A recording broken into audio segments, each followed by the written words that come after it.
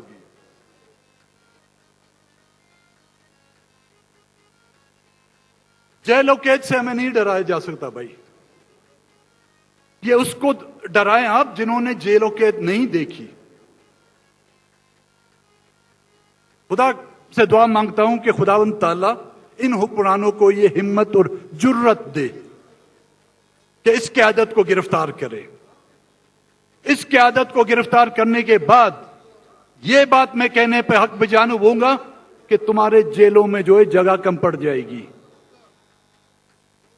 اور تمہیں اپنے گھر میں بھی جگہ نہیں ملے گی.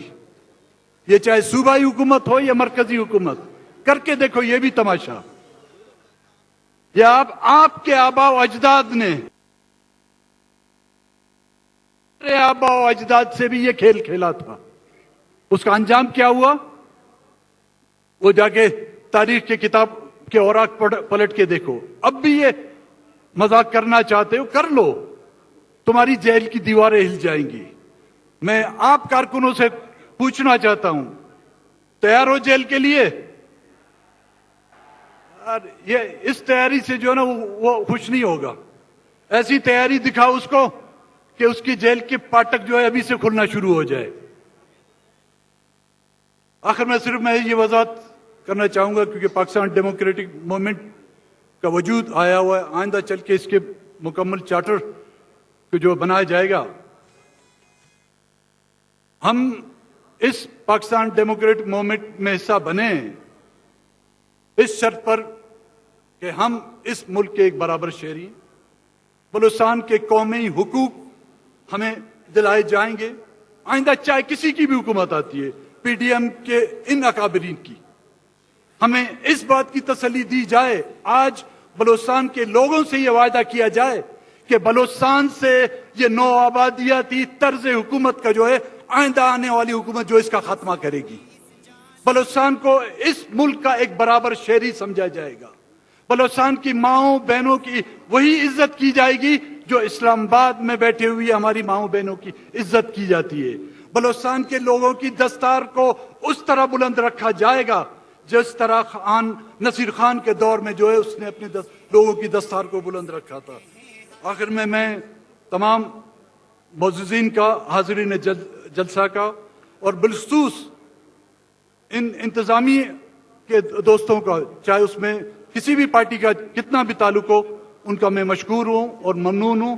اور ان مہمانوں سے معذرت چاہوں گا اگر میری کسی بھی بات سے ان کی دل آزاری ہوئی ہے تو اس سے میں ان سے معذرت چاہوں گا. اللہ تعالیٰ آپ کا نگہبان ہو. آپ کی عزت، آپ کی غیرت اور آپ کی ننگ و ناموس کا خداوند تعالیٰ نگہبان رہے.